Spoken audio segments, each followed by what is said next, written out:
बिल्कुल, यहाँ पर बाइबल को कैसे नहीं पढ़ना चाहिए, इसे और भी सरल और साफ भाषा में समझाया गया है। बाइबल को कैसे नहीं पढ़ना चाहिए। बाइबल एक बहुत ही पवित्र किताब है। इसे पढ़ते समय सही तरीका अपनाना बहुत जरूरी है।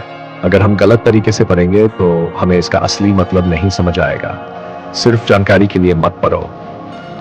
अगर आप बाइबल को बस एक कहानी या इतिहास की किताब समझकर पढ़ते हैं, उदाहरण जैसे कोई सिर्फ ये देखता है कि क्या क्या हुआ, कौन कौन थे, लेकिन ये नहीं सोचता कि इससे मैं क्या सीख सकता हूँ। बाइबल को इस सोच के साथ पढ़ो कि मुझे इसमें से अपने जीवन के लिए क्या सीखना है। पहले से मन में राय बनाकर मत पढ़ो।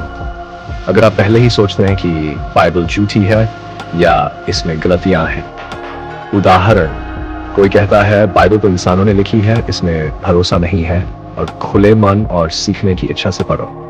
बिना मन लगाकर मत पढ़ो, जल्दी में या ध्यान कहीं और हो और बस पढ़ लिया।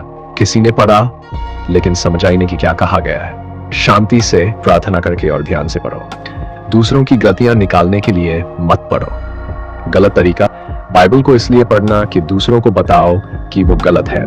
कोई श्लोक ढूंढता है जिससे वो किसी और को नीचा दिखा सके। सही तरीका, पहले खुद के जीवन को सुधारने के लिए पढ़ो। अधूरा या बिना संदर्भ के मत पढ़ो। गलत तरीका, किसी एक लाइन को उठाकर उसका मतलब कुछ और बना देना। उदाहरण, जो चाहे कर ले। अगर आप ये लाइन अकेले पढ़े तो गलत समझ सकते हैं। सही तरीका, पूरा अध्याय या उस श्लोक के पहले और बाद की बातें भी पढ़ो, तभी सही अर्थ समझ में आए। बाइबल को सही तरीके से पढ़ने के लिए ये बातें याद रखें। सीखने और बदलने की सोच से पढ़ो। पूरे ध्यान से पढ़ो। बाइबल को समझने के लिए प्रार्थना करो। पूरा संदर्भ कॉन्टेक्स्ट देकर पढ़ो। दूसरों के लिए नहीं, पहले खुद के लिए पढ़ो।